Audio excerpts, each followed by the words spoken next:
అండి, ఎలా ఉన్నారు అందరూ? Welcome back to my channel Akshara kitchen and blogs. ఇవాళ వీడియో వచ్చేసి మా ఇంట్లో నేను రాగి సంగటి ఎలా ప్రిపేర్ చేస్తానో చూపించబోతున్నాను. దీనికన్నా ముందుగా మన ఛానల్ ఎవరైనా కొత్త వాళ్ళు చూస్తున్నట్లయితే ప్లీజ్ సబ్స్క్రైబ్ చేసుకోండి. అలాగే వీడియోని స్కిప్ చేయకుండా ఎండ్ వరకు చూసి ఒక చిన్న లైక్ ఇవ్వండి. మీరు ఇచ్చే లైక్ వల్ల మన వీడియో అనేది ఇంకొంతమందికి రీచ్ అవుతుంది.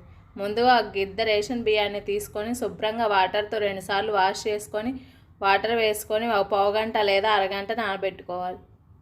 హాఫ్ అన్ అవర్ తర్వాత పొయ్యి మీద ఒక గిన్నె పెట్టుకొని ఒక గిద్దెకి 4 గిద్దల వాటర్ యాడ్ చేసుకొని టేస్ట్కి సరిపడా సాల్ట్ యాడ్ చేసుకొని వాటర్ని బాయిల్ చేసుకోవాలి. వాటర్ బాయిల్ అయ్యేటప్పుడు ముందుగా వాష్ చేసి పెట్టుకున్న బియ్యాన్ని వాటర్లో వేసుకోవాలి. తర్వాత ఒక గరిటెతో అంతా ఒకసారి కలుపుకొని మూత పెట్టి కుక్ చేసుకోవాలి.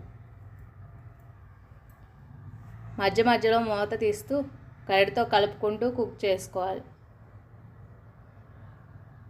తర్వాత అన్నం మెత్తగా కుక్ అయిందో లేదో ఒకసారి చెక్ చేసుకొని అన్నం మెత్తగా కుక్ అయినట్లయితే ఒక గిద్ద బియ్యానికి ఒక గిద్ద లేదా గిద్దన్నర రాగి పిండిని వేసుకోవాలి.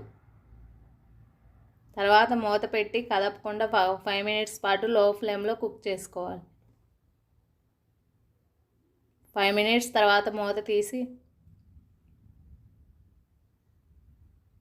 గరిటెతో అంతా కలిసే విధంగా మిక్స్ చేసుకోవాలి. ఈ టైంలో ఫ్లేమ్ని ఆఫ్ చేసుకోవాలి. ఫ్లేమ్ని ఆఫ్ చేసి పక్కకు పెట్టుకొని కొంచెం అన్నం చల్లారాక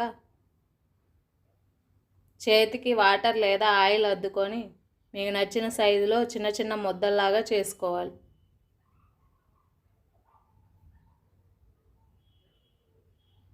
లేదంటే ఒక బౌల్కి ఆయిల్ అప్లై చేసి అన్నాన్ని అందులో పెట్టి బౌల్ని ఉల్టా చేస్తే మన రాగి సంగటి రెడీ. మీకు కనుక నా వీడియోస్ నచ్చినట్లయితే లైక్ చేయండి, షేర్ చేయండి. ఇలాంటి మరిన్ని వీడియోస్ కోసం మన ఛానల్ని సబ్స్క్రైబ్ చేసుకోండి. Thanks for watching.